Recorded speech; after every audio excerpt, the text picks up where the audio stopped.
Imagine this. You are floating in space, completely alone. No sound, no movement, just endless darkness around you.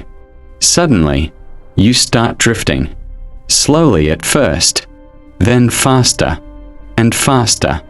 You try to stop yourself, but there's nothing to grab, because in space, there is no ground, no air, no friction.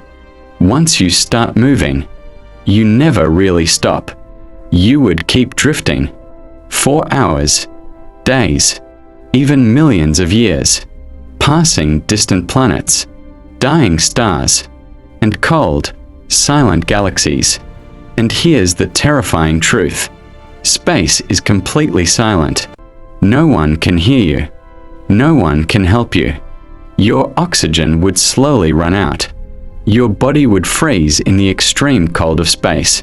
But even after that, your journey wouldn't end. You would still be moving, forever, through the infinite universe. Scientists say, without gravity pulling you to a surface, you could be lost in space for eternity. No up, no down, no beginning, no end. Just you, and the endless void. So tell me, would you stay calm in that silence? Or would the darkness break you?